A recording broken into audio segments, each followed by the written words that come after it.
still here. Hello and welcome to TV Burp.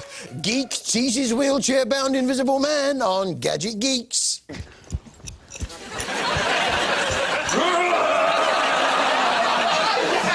Pants make a break for it on the hotel.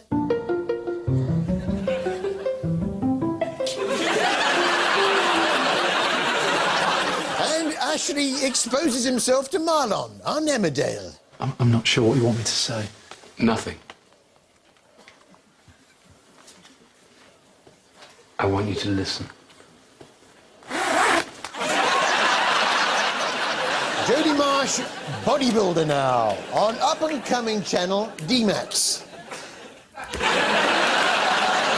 Where glamourpuss Jodie decides to turn herself into pure muscle. Of course, to be a successful bodybuilder, you've got to be the right colour, a sort of golden brown. How many coats of this do you have on? I normally put one coat on in the morning, then when I get to the show, I put another coat on top. That's all very well, but you won't feel the benefit of them when you go out. Jodie embarked on a packed programme of exercises, guided by her trainer, Tim. I was surprised to see Susan Boyle at the gym, sneaking a look at Jodie as she trained. Let's go. 2. 3. After 416 gruelling hours in the gym, and having put the upset of last week behind. It's not all about the training, though, no.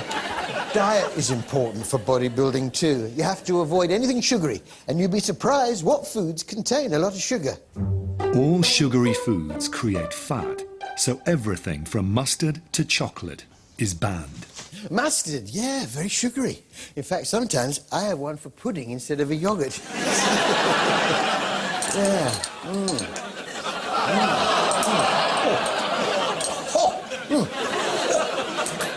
Oh, that's sweet. No, Jodie's diet, stripped of all things sugary, is pretty boring. Over about 30 hours, I've got to have 17 meals. Just seems like a lot of food and very boring food as well. I mean, who wants dry brown rice and an apple? That's it, boy. Go on. That's it. Yeah. Actually, horsey, you've got ever so muscly.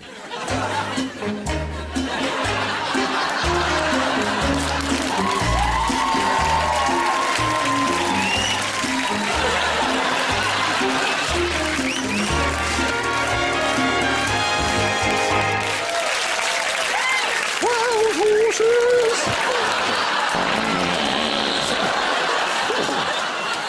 Oh, war horse? War horse, am I right? Yeah.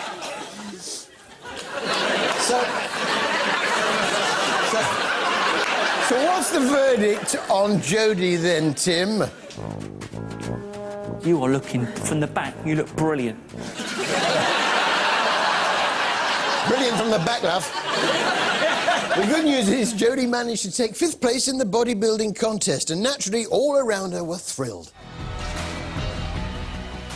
Words don't describe how proud I am of what I've achieved in 8 weeks.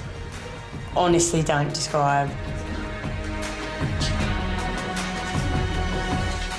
Well done, Jodie. Come here, well done. Well done. Yeah, that's it.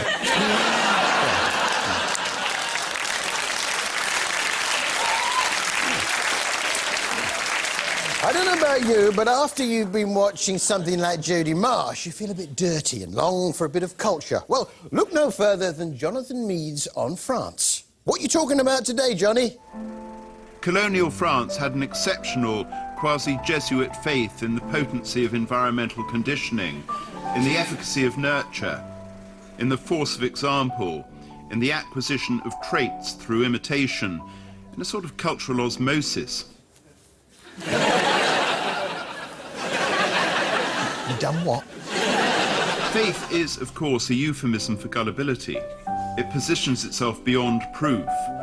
Faith causes the existence of God and miracles and the predictive conjugation of magpies. Say again. There is no more reason to submit to a preposterous solicitation because it is born of faith, that is, of a reason, than if it is born of astigmatism or greed or inebriation. What are you going on about? Mind you, I did enjoy his version of that old Police song. Every coup, every mercenary force, every armour-plated car, every special advisor, every assassination, every Croesus-sized peculation, every training programme, every disappearance. I'll be watching you.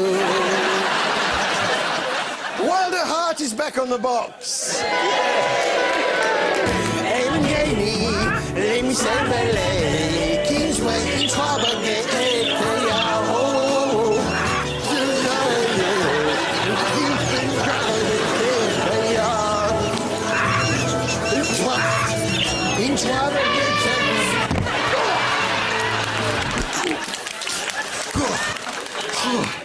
Yes, Wild at Heart and Leopard's Den is back and open for business.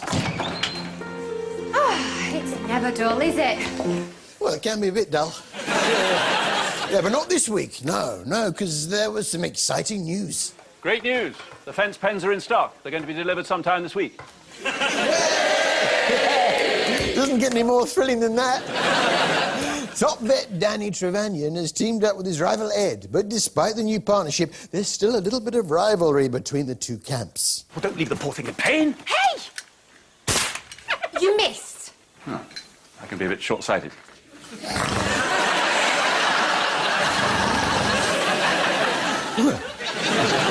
it wouldn't be Wild at Heart without the animals. Yeah, I think it's all okay here, Rosie.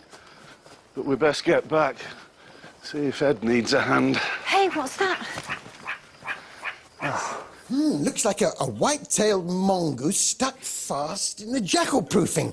A white-tailed mongoose. They're pretty rare, aren't they? Yeah, they are. This one looks like it's stuck fast in the jackal proofing. Yeah, I thought so.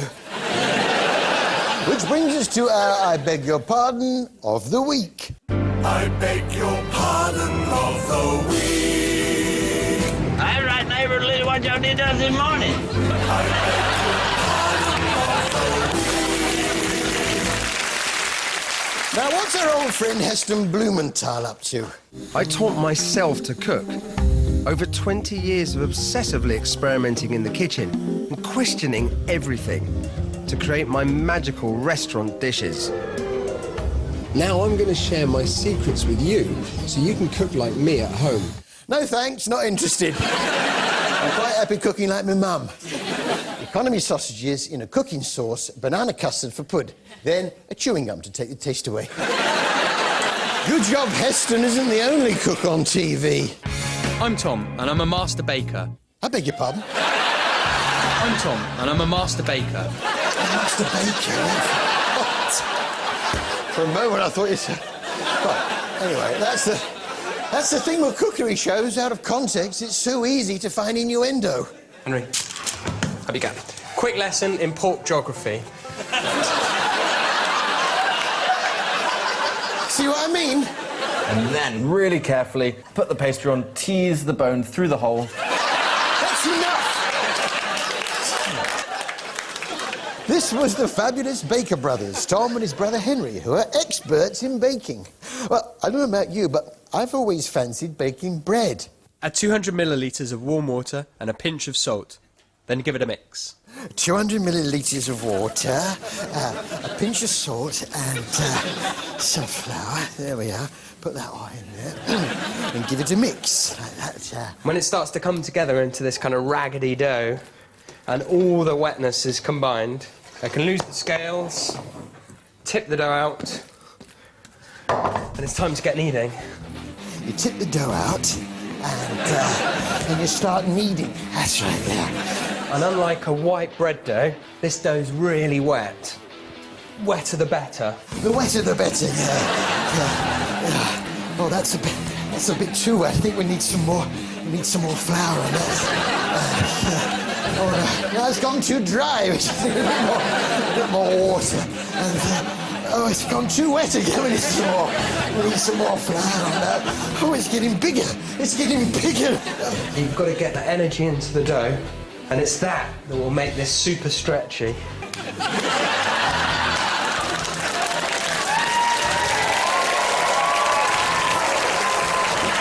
And if you can make your dough this stretchy, you're going to be good.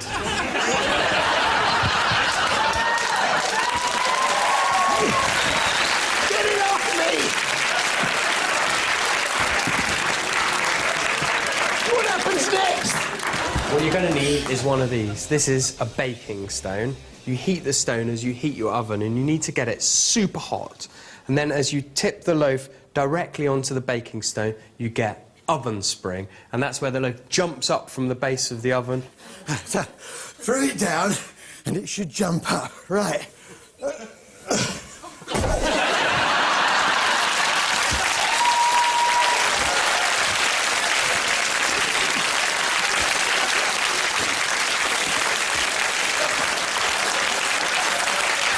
I think I'll stick to my medium sliced.